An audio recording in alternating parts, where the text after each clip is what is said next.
Hello दोस्तों, कैसे हैं आप लोग। मैं गौतम आप सबका स्वागत करता हूं the more you know channel पे। तो आज हम बात करने वाले हैं कुछ फैक्ट्स के बारे में in regards to cryptocurrency. तो आइए शुरू करते हैं। तो मैं आपको आज 6 फैक्ट्स बताऊंगा अबाउट क्रिप्टो करेंसी।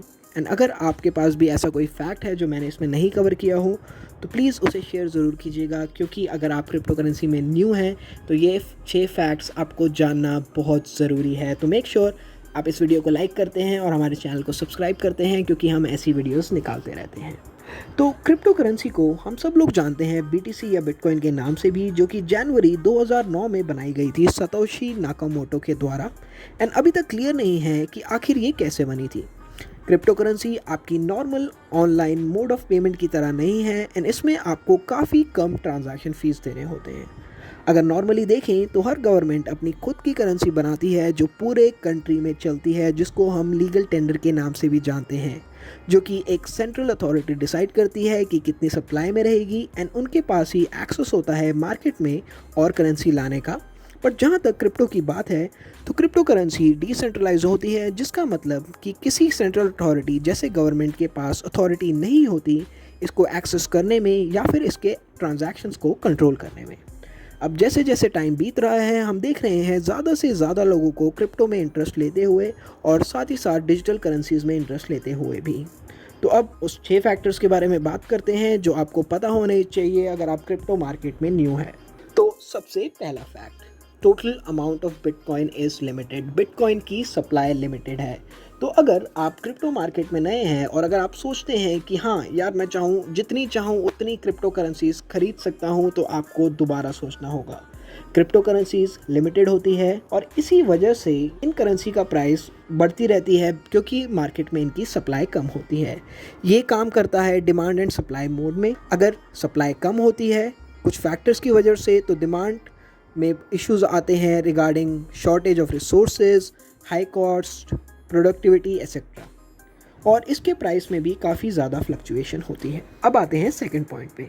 तो सेकंड पॉइंट ये है कि किसी को नहीं पता कि बिटकॉइन आखिर बनाया किसने है। तो जो क्रिप्टो वर्ड है वो एक ग्रीक वर्ड है जिसका मतलब होता है हिडन या प्राइवेट। इसके यूसेज में काफ़ी सारे बेनिफिट्स हैं, क्योंकि ये डिजिटल करेंसी क्रिएट की है कुछ प्राइवेट इंडिविजुअल्स के बारे में जिनकी अभी तक आइडेंटिटीज़ नहीं पता है और हम इनको ईजिली नहीं ढूंढ सकते किसी भी टेक्निकल प्लेटफॉर्म पे। तो आखिर वो कौन इंसान है जिसने इतनी बड़ी वर्चुअल करेंसी बनाई है और इतनी बड़ी वर्चुअल करेंसी मार्केट बनाई है। तो इसको एक्चुअली में कोई नहीं जानता कि आखिर ये बनाई किसने है। और क्रिप्टो करेंसी का सबसे ज़्यादा सरप्राइजिंग फैक्ट ये है कि जिस इंसान या फिर ऑर्गेनाइजेशन ने बिटकॉइन को बनाया है उनकी पहचान अभी तक अननोन है। लोग मानते हैं कि बिटकॉइन बनाया गया है सतोशी नाकामोटो के द्वारा, पर उनकी भी आइडेंटिटी अभी तक अननोन है। अब आते हैं हम थर्ड पॉइंट पे, जिसका जो है crypto currency cantt be physically ban. इसको हम फिजिकली बैन नहीं कर सकते। काफ़ी कंट्रीज़ ने डिस्कस और प्लान किया है क्रिप्टो करेंसी को बैन करने का, ताकि इसके इस्तेमाल से किसी कंट्री की इकोनॉमिक कंडीशन में इफ़ेक्ट ना पड़े। पर ये फिज़िकली इम्पॉसिबल है क्रिप्टो करेंसी को बैन करना।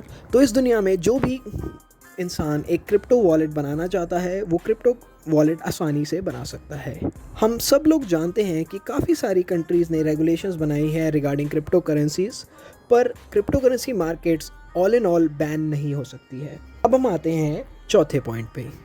तो अभी के टाइम पे 5000 डिफरेंट क्रिप्टो करेंसीज है, क्योंकि हर कोई क्रिप्टो करेंसी की मार्केट में आना चाहता है एंड इसी वजह से हम देख रहे हैं रोज़ मार्केट के अंदर न्यू क्रिप्टो करेंसीज़ को आते हुए।